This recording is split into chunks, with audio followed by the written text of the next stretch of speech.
Hey guys, this is gonna be my 7th tutorial on how to integrate ASP with MVC and NHibernate.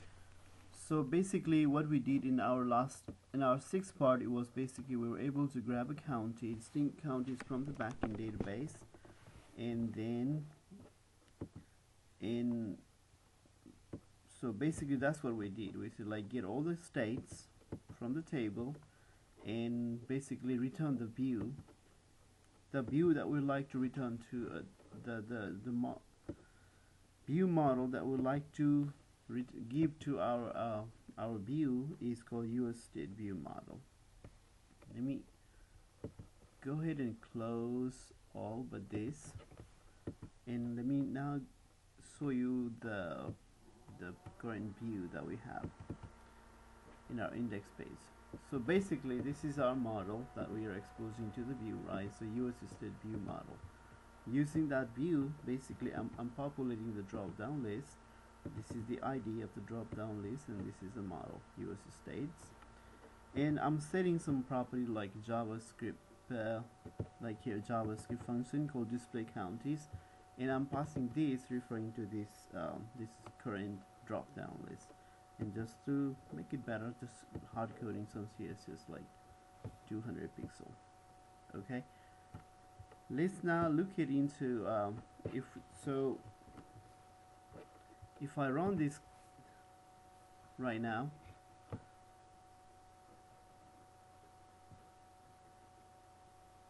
you will see a state, and I have a code. For example, it automatically also populate all the counties.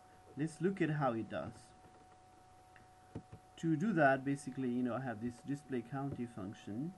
In a display county function, what I have done here is basically in line number 42, I grab the selected value from the drop down list, and I have a URL.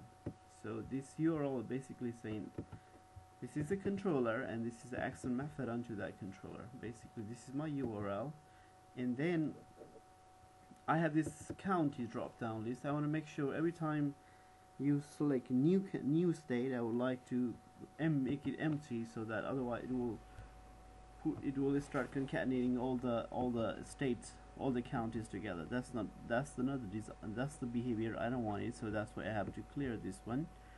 And then I just very simple, I make a JSON call to my server and passing the state name, whatever user selected from the drop down list in this value, and this is the data. That's callback function, anonymous callback function. Callback function for the server. So basically after that, I'm basically using Jquery each function.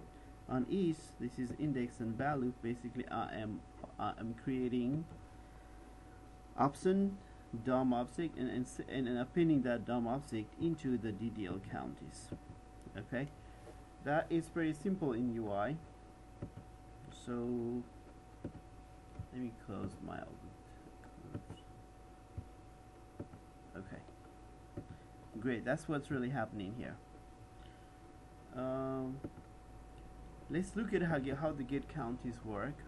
So the get counties in here, feature source controller, and I have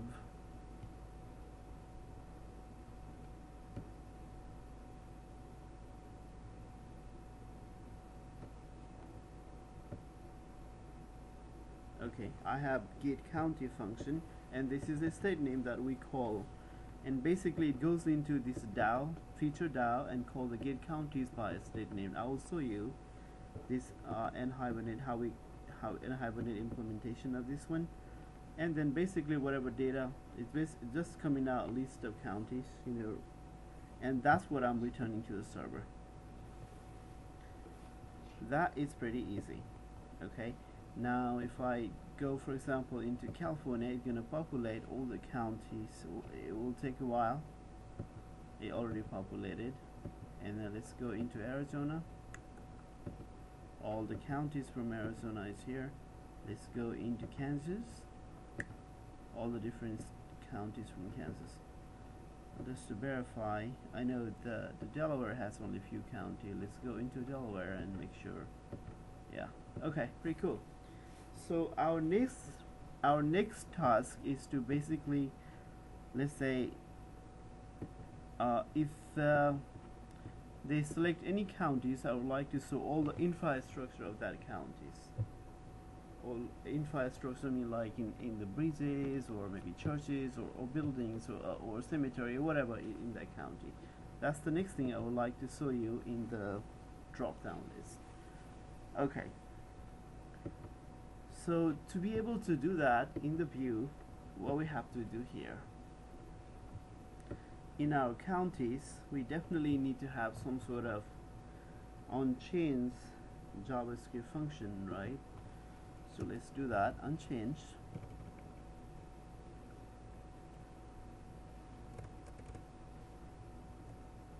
I can use Jquery to apply unchanged event, or, well, actually,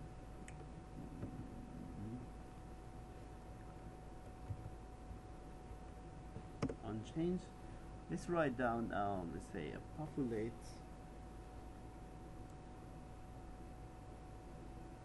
Let's say we're gonna write a method called display features or something.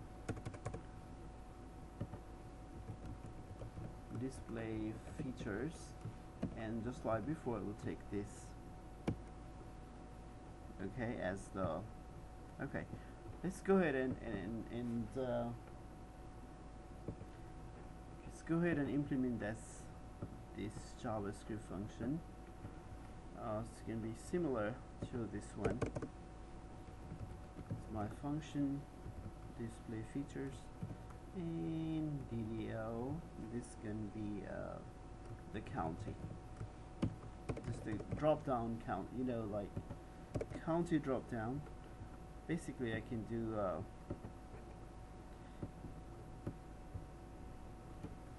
I'll do the same thing to grab the value from the selected value from the given drop down list, right? And this would give me selected county information, selected county name. Okay, once I have the selected county name, so idea is just like before, we want to go, we're gonna write a method. So we need a server, you know, like action method. Let's say var URL equals to, we're gonna go into the feature search, user control, feature search controller, access controller, and in there let's go ahead and write the method called get, what are we gonna call our method? It's a get features. Sorry for that. Get features. Okay, this is our, so here what we're saying is that this is our controller. In this controller we will provide you a method called action method called get features. That's where we're gonna make AJAX call, get JSON call to return the JSON data from the server. Once that is done, the idea is to, you know, like have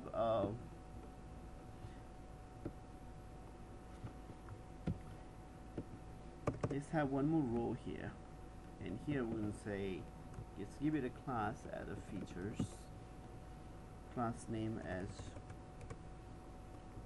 features, okay, and then it's gonna be a, let's say I don't know, let's say a feature, and let's change the drop DDL features, and let's give a name as the same as this one. And this one will not have any JavaScript function attached to it.